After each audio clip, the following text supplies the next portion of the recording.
How do you do a video on a watch that everyone's already done a video on? I mean, what is there left to say? The same, but probably with some Simpsons references and a shite David Brent impression. Well, yeah, but...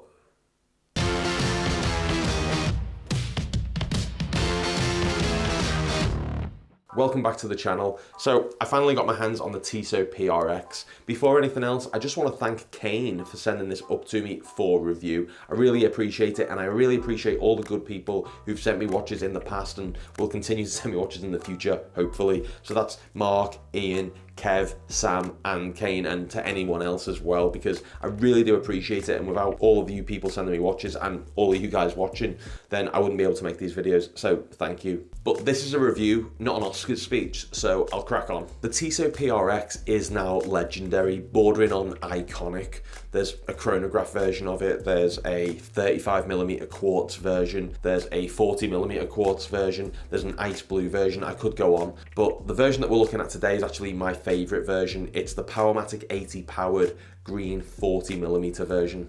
I'll be scoring this watch based on the 4 key categories, awarding bonus points for that elusive watch magic, those intangible qualities that make a watch more than just the specs on paper. I'll then round those numbers up and give it an overall score out of 10. I know I said this a little earlier, but it bears repeating. What is there left to say about the Tissot PRX? I don't even watch many YouTube watch reviews, but I know that people have been hyping this one up for ages. So am I going to do the same? Probably.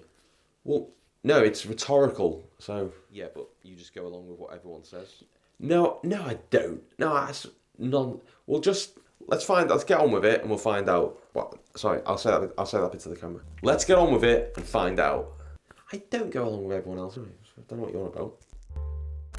At the risk of repeating about 500 videos already made about this watch, let's run through the specs. This is the larger model and has a diameter of 40mm. The lug-to-lug is 44mm, but that's a bit debatable because actually the first link does protrude, giving it an effective lug-to-lug of 51mm.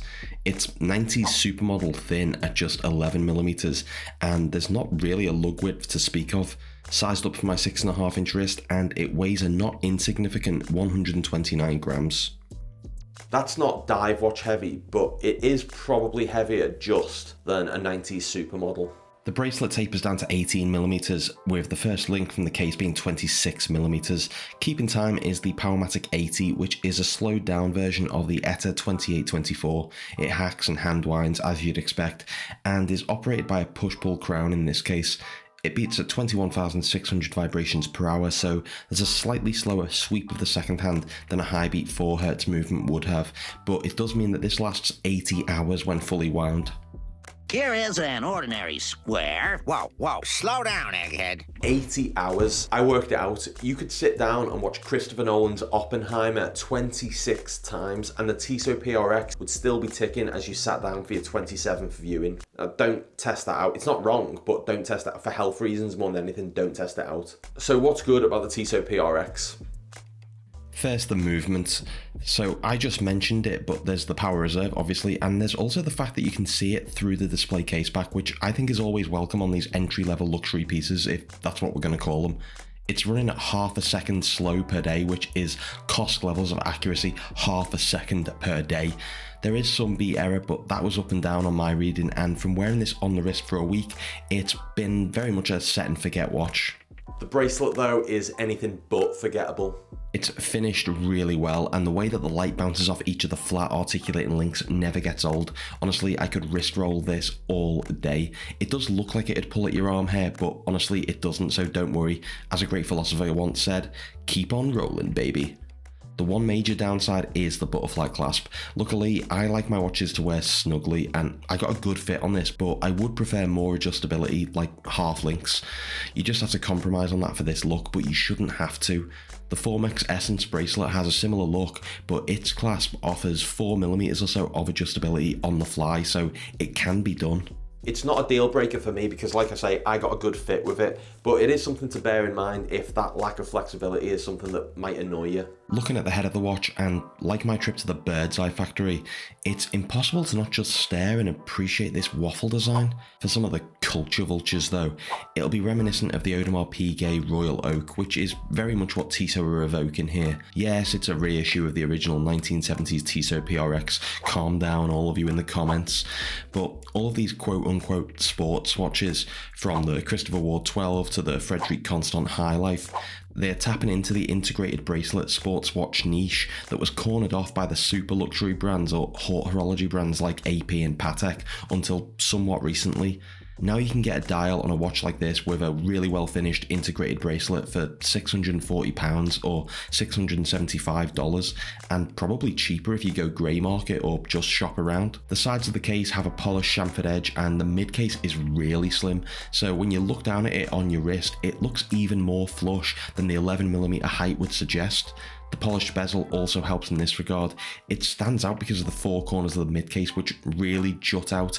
They're extremely pronounced, and we can especially see this when we actually take it off the bracelet. I love a slim profile on the wrist, which is what this gives you, and I think it really screams luxury. That is the appeal of this watch. It's a luxury piece, but with a mid-range price. And that does come with its drawbacks. You've probably noticed that I've not actually taken this watch outside yet, and that is with good reason, so let's do that now.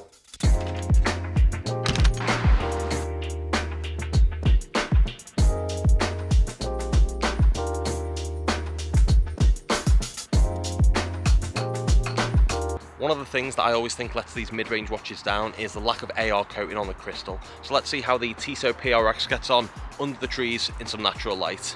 Out in natural light, and the forest green dial actually looks a little more restrained, somewhat darker, but we also get to see how dynamic it can be.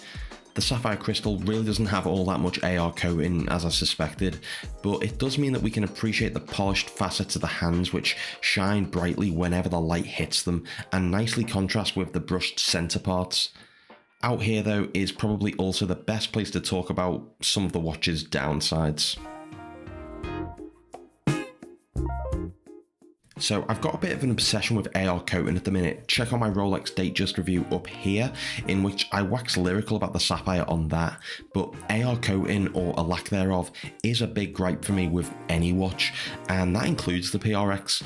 Also, as I say, Formex have shown that you can do butterfly clasps without compromising on adjustability, and my only other issue here besides those is the strap options. I've said it before on previous videos, but generally I keep my watches on a bracelet if they come on one. But despite the integrated bracelet sports watch design, this actually does have some pretty cool strap options. So wait, the cool strap options are the problem? No, just sort of. Like, just, can you let me explain? You keep giving it all that. I tried this out on the OEM leather strap. It's simple enough to try because both the bracelet and the leather have little quick release spring bars. That's good. I don't think the leather works personally, but Tissot now offer an integrated rubber strap, which I think would be much more in keeping with the sporty looks. However, the diameter, I think it's just too big when paired with these straps. I'm biased because my wrist is 6.5 inches, so ignore this if your wrist is above 7, but I think it just looks a bit too big, okay? It looks a bit like a frisbee on the wrist, and there's got to be a 38mm model somewhere in the pipeline. the 35's too small, the 40's too big. Here I am stuck in the middle with a watch that's a tad too big for my wrists on the supplied alternative straps. Not quite as catchy as the original. No, it's not. And I need to do a bit about the Lume now as well, so can't think of a good segue. The Lume is terrible. I mean, look at it, or try to. My camera can barely maintain focus because it can't tell there's any actual light there. It's laughable. Well, I have to say, you're not laughing now, are you? So if you wanted this to be a Lume monster, well, you're having a laugh, frankly. But the Lume Pip score is no joke. You all laughed at me. No, I'm only joking. No, it's a gimmick, but but check it out. A now iconic design, but not the most versatile of watches because I think on anything other than the bracelet, it looks a bit big. The movement is accurate, it's Swiss, and whilst it's very much a negative when it comes to Nigel Farage, a massive positive for this watch is the fact that we can see it. The price for what you're getting is great. The warranty is 2 years and Tissot is now kind of a big deal. Just like your mum, it's been going since 1853 and shows no signs of slowing down anytime soon. Watch magic.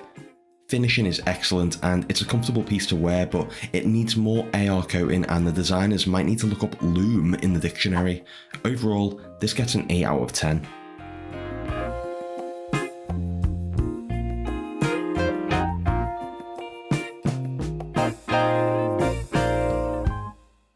So that's the Tissot PRX. Do you love it? Do you hate it? Would you change it? Let me know down in the comments, and please like and subscribe and all that stuff if you want to see more objective watch reviews. Thanks to Kane for sending this up to me for review, and thank you for watching. I'll see you next time.